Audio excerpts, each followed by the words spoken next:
झाले आपल्याला एवढी मध भेटले डबा भर मध बा.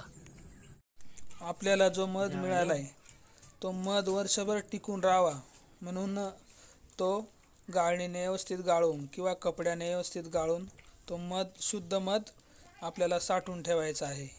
त्यासाठी आपण त्या ठिकाणी गाळणीने किंवा कपड्याने तो गाळून घेतोय. या ठिकाणी कपड्यामध्ये रुमालामध्ये मधाचे जे गरे आहेत ते काढून घ्यायचे. व्यवस्थितपणे ते काढून घेतल्यानंतर ते पिळून आपण शुद्ध मध त्या कापडामधून खाली गाळून घ्यायचे. म्हणजे तो आपल्याला साठवायला सोपा पडेल. अशा प्रकारे त्या ठिकाणी पिळून मध काढून घ्यायचे. शुद्ध मध यावर्षीची पहिली मध.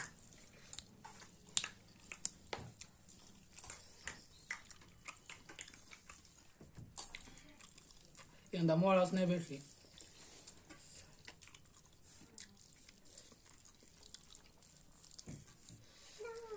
असा पटापट होत आहे ना.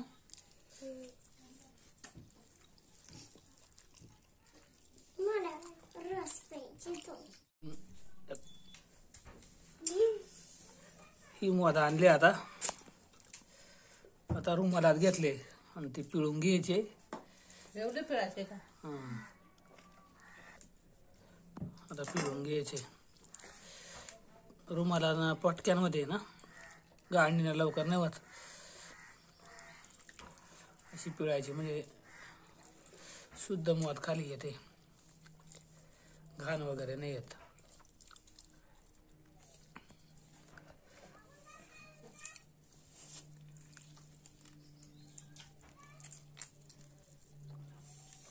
हे पिळून ठेवला पूर्ण मध गळस तर पिळून घ्यायचं. रे मी दूध काय रे दाबून पूर्ण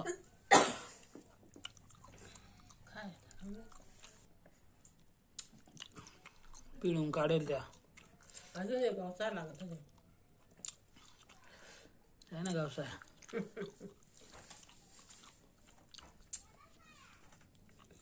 एवढी मध निघाले पिळून घेऊन. एवढी मध निघाले. काचेच्या बाटलीमध्ये मध स्वच्छ करून व्यवस्थित साफ करून साठवून ठेवायचा हवाबंद बाटलीत. म्हणजे तो वर्षभर किंवा त्यापेक्षा जास्त दिवस टिकतो.